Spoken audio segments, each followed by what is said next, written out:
मला खात्री आहे की मंगेशजी आपल्या सरकारचं मार्केटिंगचा हात दुसरा कोणी धरणार नाही. एवढं चांगलं मार्केटिंग म्हणजे काही कालांतरानंतर इथून मुक्त झाल्यानंतर MBA कॉलेजमध्ये मार्केटिंग हा विषय शिकवण्यासाठी देखील या सर्वांना बोलवलं जाईल असं मला वाटतंय. एवढं सुंदर मार्केटिंग आपलं आहे आणि त्याच्याबद्दल माझं काही ऑब्जेक्शन नहीं। हमें मेरा पाठिंबा है उसको जो दिखता है वो दिखाओ। आप जो भी दिखाते हैं मैं स्वागत करता हूँ। मैं कोई मुख्यमंत्री को विरोध नहीं कर रहा हूँ। वो जो दिखाना चाहते हैं वो जो मार्केटिंग की उनकी स्किल है उसकी सराहना काय म्हणतात कौतुक करतोय, स्तुती करतोय की त्यांचं कौतुक आहे। आणि त्यांनी हेही सांगितलं की ते ट्रम्प पण तिथे 2-2 दिवस येऊन राहतात। आता ते ट्रम्पची भुरळ फार आहे पलीकडच्या बाजूला। आता ते ट्रम्पने मध्ये सांगितलं मी युद्ध थांबवलं, आपलं युद्ध त्याने थांबवलं। आता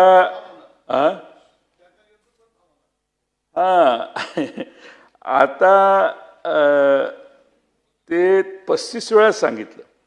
त्यांनीच सांगितलं भारत आणि अमेरिकेचा करार हा झालेला आहे आणि करारातल्या अटी ट्रम्पने जाहीर केल्या।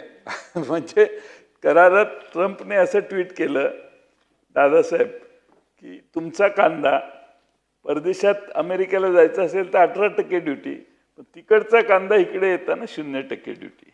हे ट्रम्पने जाहीर केलं। म्हणजे तुमच्या कांद्याची काळजी ट्रम्पला किती आहे बघा। सोयाबीन असो, दूध असो, हे सगळे शेतीची उत्पादनं जी आहेत, तूर आहे, मूग आहे, सगळ्यावर आपल्याला आता अमेरिकेशी लढावं लागणार आहे। आपल्याकडची 15-20 लिटरची गाय आणि अमेरिकेची 70 लिटरची गाय, ही स्पर्धा आता ट्रम्प तात्यानं आपली लावलेली आहे। आणि त्यामुळे अध्यक्ष महोदय आपण काहीच बोलत नाही। चिंता काय आहे की आपले पंतप्रधान काही बोलत नाहीत। ट्रम्प मध्ये तर इतका बोलला की तो की तुमच्या भारताच्या पंतप्रधानांचे राजकीय करिअर मी उद्ध्वस्त करू इच्छित नाही असं ट्रम्प बोलला। त्याला तरी पंतप्रधानांनी बोलण्याची काही गरज नाही, पण त्यांच्या बाजूच्या मंत्र्यांनी तरी उत्तर द्यायला पाहिजे होतं। पण आपण अध्यक्ष महोदय अमेरिकेला काही बोलतच नाही। संकट आपल्यावर फार आहे। आता अमेरिकेने मध्ये देवयानी खोब्रागडे ऑफिसर होत्या, त्यांना अटक केली। त्यांना अटक केल्यावर मनमोहन सिंगांनी अमेरिकेला ठणकावून जाब विचारला। त्यांनी दिल्लीमध्ये अमेरिकेचे जे कॉन्स्युलेट आहे त्याच्यावरच्या रस्त्यावर बॅरिकेड्स देऊन त्यांना प्रोटेक्शन दिलेलं, त्या सगळ्या बॅरिकेड्स काढून टाकायला लावल्या। अमेरिकेनं इराकवर जेव्हा हल्ला केला त्यावेळी मनमोहन सिंगांनी अमेरिकेत सर्व पत्रकारांच्या समोर ही अमेरिकेची चूक आहे असं मनमोहन सिंगांनी अमेरिकेत पत्रकार परिषद घेऊन सांगितलं। अध्यक्ष महोदय वाजपेयी असोत, इंदिरा गांधी असोत, नेहरू असोत, यांनी नेहमीच आपल्या सार्वभौमत्वाची जाणीव भारतातल्या जनतेला आणि जगाला करून दिली। ठीक आहे, आता आपण काही बोलत नाही, त्याच्यावर काही कारण असेल, काही अडचणी असतील, आपण त्याच्यावर आमचा आग्रह नाही। आज या ठिकाणी मी एवढंच नमूद करेन की विकासाच्या कामाचा वेग आम्ही वाट बघतो। उद्या आर्थिक पाहणीचा अहवाल सादर होईल, त्यावेळी राज्याच्या विकास कामाचा वेग किती मंदावलाय का वाढला हेही कळेल आपल्याला। पण अध्यक्ष महोदय आपल्या सगळ्या परिस्थितीवर मात करण्यासाठी सुरुवात जी मगाशी मी भाषणाने केली की मार्केटिंग चांगलं असलं पाहिजे, ते मार्केटिंग अतिशय उत्तम आहे। त्यामुळं आज काय काय प्रॉब्लेम झालेले आहेत हे अजून कळायला मार्ग नाही। आता उद्या परवा अर्थमंत्री ज्यावेळी बजेट सादर करतील त्यावेळी किती तुटीचा अर्थसंकल्प, शिल्कीचा तर विषयच नाही सावरकर साहेब, पण तूट 47,000 मागच्या वेळी 47,000 कोटीची होती। यावेळी देवेंद्र फडणवीस अजितदादांनी केलेल्या विक्रमाला मोडतायत का नाही हे बघण्यासाठी परवा आम्ही अर्थसंकल्प ऐकू। मला खात्री आहे की प्रचंड मोठी तूट सरकारची आहे। या सभागृहातल्या 288 आमदारांनी किती आता भाषणं केली तरी तुमचं अध्यक्ष महोदय तुमच्या मतदारसंघात काही काम असेल तर 2 वर्ष झोपायचं, 2 वर्ष सभागृह नाही भरवलं तर चालेल, परवानगी सरकारला जर तुम्ही परवानगी दिली, काय नाही 2 वर्ष सुट्टी घ्या आणि तुम्ही उत्पन्न वाढवा, तर सरकार म्हणेल की ठीक आहे, मग विधानसभा जरा 2 वर्ष घेऊ नका.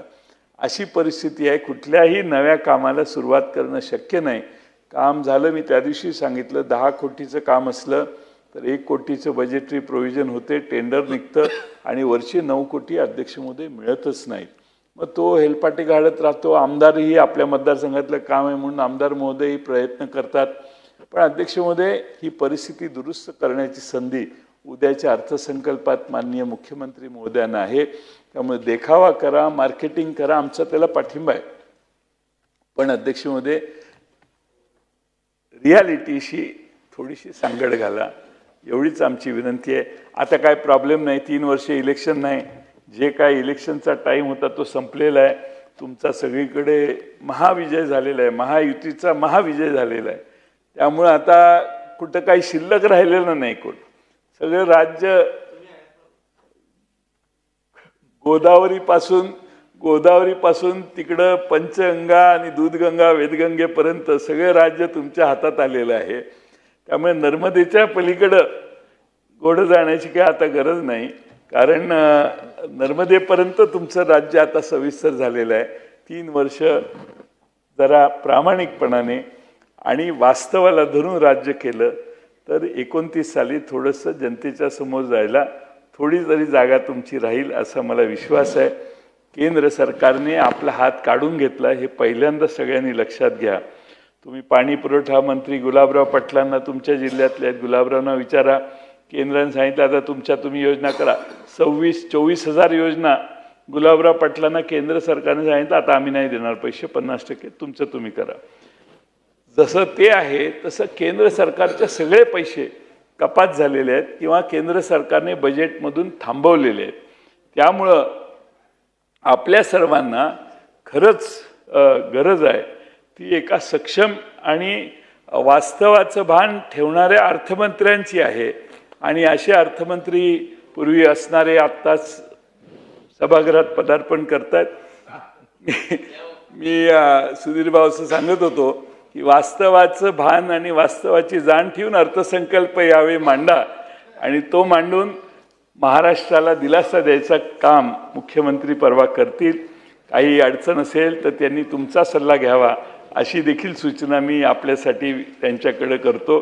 माझ्या जेवढ्या सूचना येतील तेवढ्या तुमच्या नावावर फुली पडेल, त्यामुळे मी काय तुमच्याबद्दल जास्त बोलत नाही. पण अर्थसंकल्प वास्तवाशी गाठ घालून करावा असं या ठिकाणी मी करतो. आज शक्तिपीठ महामार्गाला लोकांचा विरोध आहे आणि म्हणजे तिथली लोक आता विरोध करायला लागलेली आहेत. त्यात मगाशी मी म्हटलो आमचं काय नाही, तुम्ही आमचा पाठिंबा आहे. मी पाठिंबा शक्तिपीठ महामार्गाला नाही, तुमच्या मोठमोठ्या कामाला आहे. पण शक्तिपीठ मार्गाला त्या भागातल्या जनतेचा प्रचंड विरोध आहे आणि तो मी मागच्या आठवड्यात देखील व्यक्त केलेला आहे. आणि त्यामुळं मी रेकॉर्डला असं येऊ नये की अनुदानाने की माझा शक्तिपीठ महामार्गाला पाठिंबा आहे. पण लोकांना तुम्ही किती कॉम्पेन्सेशन देणार त्यावर लोकांची मतं ठरतात. त्यामुळं आता तर लोक हळूहळू रस्त्यावर येत आहेत. पण अतिशय बागायत भागातनं लोकांच्या जमिनी ॲक्वायर केल्या तर त्यांना तेवढा मोबदला मिळाला तर काय माहिती, लोक कधी कधी तयारी होतात. त्या समृद्धी महामार्गात आधी सगळे आमच्याकडे आले आणि नंतर मग हळूहळू त्यांना रक्कम वाढल्यावर सगळे तिकडे गेले. त्यामुळे लोकांचा प्रश्न आहे तो, लोकांना जे योग्य वाटतं ते लोकांनी करावं. पण आज मात्र त्या भागात लोकांचा विरोध आहे, याची नोंद घ्यावी. पुन्हा एकदा विरोधी पक्षाने मांडलेल्या या 263च्या प्रस्तावाला पाठिंबा देऊन मी माझे 2 शब्द पूर्ण करतो. यावर तुम्हाला काय वाटते कमेंट बॉक्समध्ये लिहा. चॅनलला सबस्क्राईब केले नसेल तर नक्की सबस्क्राईब करा. जय महाराष्ट्र.